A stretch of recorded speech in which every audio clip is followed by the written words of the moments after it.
बल्कि गैलेक्सीज के लिए है। अब यहाँ मैं ये जिक्र करती चलूं कि ये रहमत सबसे ज्यादा हम औरतों पे है। हम क्यों ना उनसे मोहब्बत करें, उनकी मोहब्बत ही हमारी जिंदगी का हासिल है। हमें वो भी वक्त याद है, हमने हिस्ट्री में उस वक्त को पढ़ा है कि जब एक बेटी पैदा हुआ करती थी तो उसका बाप उसको जमीन दोस्त कर दिया करता था। आज भी जन्नतुल माला में वो जगह है, वो कब्रिस्तान है मक्का मुकरमा में, खाना काबा के पास है वो मकाम जहाँ पे बेटियों को जिंदा दरगोर कर दिया जाता था। हमारे नबी का सबसे बड़ा एहसान हमारे ऊपर है। हम अपने नबी से क्यों ना मोहब्बत करें। हमारा तो फर्ज बनता है कि हम उनसे मोहब्बत करें, दिल की गहराइयों से मोहब्बत करें। आज हम अगर पर्दादार हैं तो हमारे नबी की वजह से, वरना ये वही औरतें थी जिनको बचपन में जिंदा दरगोर कर दिया जाता था। अगर वो बचपन में थोड़ी सी किसी वजह से बच जाती थी तो फिर उसके बाद उसको लौंडी बना लिया जाता था। बहन भाइयों का आपस में भी गलत रिश्ता होता था, माँ बेटी का आपस में गलत रिश्ता था, रिश्तों का कोई तकद्दुस ही नहीं था। ये मेरे नबी की रहमत है कि जब उनकी बेटी पैदा हुई और जब वो बेटी उस घर में बड़ी, देखिए बेटी घर में सारा वक्त होती है, और जब भी बाप आते थे नबी पाक सल्लल्लाहु अलैहि वसल्लम अपनी बीबी फातिमा के चेहरा मुबारक पे बोसा दिया करते थे और हमेशा उठ के खड़े होकर अपनी चादर उनके लिए बिछाया करते थे। ये रुतबा हमारे नबी ने ही तो हमें दिया। हम क्यों ना उनसे प्यार करें, हम क्यों ना उनसे मोहब्बत करें। ये हमारे नबी ने, जो पहले औरत का ये मकाम था कि उसको जायदाद में हिस्सा नहीं दिया जाता था। इस्लाम से पहले न सिर्फ अरब में बल्कि पूरी दुनिया में, यूरोप में कहीं भी औरत को जायदाद में कोई हिस्सा नहीं दिया जाता था। औरत की कोई हैसियत नहीं थी, कोई भी उसको किसी वक्त इस्तेमाल कर सकता था। इवन ऐसा भी होता था कि अगर बाप फौत हो गया और वो बाप की दूसरी बीवी है तो बाप सुतेला बेटा अपनी सुतेली माँ के साथ शादी कर सकता था। दो बहनों के साथ एक साथ शादी कर दी जाती थी, कोई तकद्दुस ही नहीं था। बांधियां रखी जाती थी, उनके साथ कोई भी सलूक किया जा सकता था। एक वक्त में कितने मर्द एक औरत के साथ रह सकते थे। ये सब जो अब असूल बनी है, ये औरत की प्रोटेक्शन के असूल हैं। ये औरत को प्रोटेक्शन किसने दी? ये इस्लाम ने दी। इस्लाम कहता है औरत बिजनेस भी कर सकती है, इस्लाम कहता है औरत जॉब भी कर सकती है।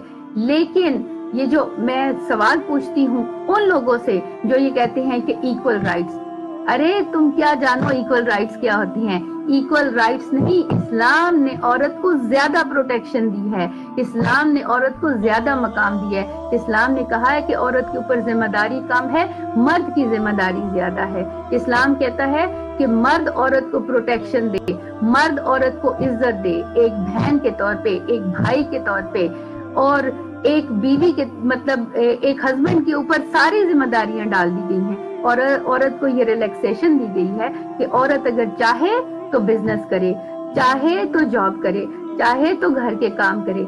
औरत को अल्लाह ने इतना बड़ा मकाम दिया है, कहीं उसको माँ बना दिया है, कहीं उसको बेटी बना के इज्जत दी है, कहीं उसको बहन बना के इज्जत दी है, कहीं उसको बीवी बना के इज्जत दी है। और ये सारी इज्जतें सिर्फ और सिर्फ मेरे सरकार की वजह से औरत को मिली हैं। कुर्बान जाए हम अपने सरकार के। और ऐसा भी वक्त था, नबी पाक सल्लल्लाहु अलैहि वसल्लम के पास एक सहाबी आए और उन्होंने फरमाया कि या रसूल अल्लाह, जब मैं अपने कबीले का सरदार था और मेरी बेटी पैदा हुई, मैं कहीं बिजनेस के लिए गया हुआ था, मैं तिजारत के लिए गया हुआ था, मैं कई सालों बाद में वापस आया, और जब मैं वापस आया तो मेरी बीवी ने मैंने एक छोटी सी बच्ची को घर में खेलते कूदते देखा। मैंने अपनी बीवी से पूछा ये बच्ची कौन है, तो मेरी बीवी ने बताया ये तुम्हारी बेटी है। क्योंकि पुराने जमाने में लोग जब कारवान के साथ जाया करते थे, कई दफा सालों बाद वापस आया करते थे। तो जब वो वापस आया तो उसने फिर अपनी बीवी से ये पूछा, तो वो बहुत शर्मिंदा हुआ क्योंकि वो उस कबीले का सरदार था।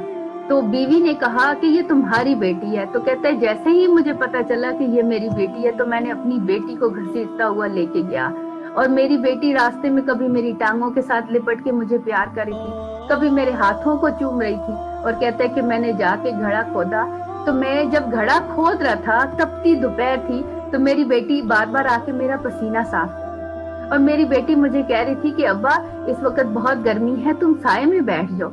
लेकिन मैंने उसकी एक नहीं सुनी। और जैसे ही मैंने घड़ा खोदा तो मैंने उस बेटी को घड़े में फेंक दिया। उसने कहा कि मैंने अपनी बेटी को घड़े में फेंक दिया। तो सरकार ने जब ये वाकया सुना तो सरकार जो है वो आंसुओं से उनकी दाढ़ी मुबारक तार हो गई। उन्होंने दोबारा पूछा कि तुम बताओ कि तुमने क्या किया। फिर उसने दोबारा पूरा किस्सा सुनाया। सरकार इतना रोई कि उनका चेहरा मुबारक आंसुओं से भर गया। उसके बाद उन्होंने कहा कि फिर सुनाओ। तो फिर उसने तीसरी दफा वो किस्सा सुनाया। सरकार ने कितनी दफा वो किस्सा सुनाया और सरकार इतना रोए कि उनकी दाढ़ी मुबारक आंसुओं से भर गई। तो ये वो हालत थी जो इस्लाम से पहले ये हमारा मुकद्दर था। इस्लाम के बाद नबी पाक की वजह से हमारा मुकद्दर बदल गया। कुर्बान जाए हम अपने नबी के। फिर हम क्यों ना कहें मेरे कल्ब को भी नसीब हो तेरी जात से वही निस्बतें, वो जो अजमतें थी अवैस की, वो जो राब्ते थे बिलाल के। अपना मयार जमाने से जुदा रखते हैं, अपना मयार जमाने से जुदा रखते हैं, हम तो महबूब भी महबूबे खुदा रखते हैं।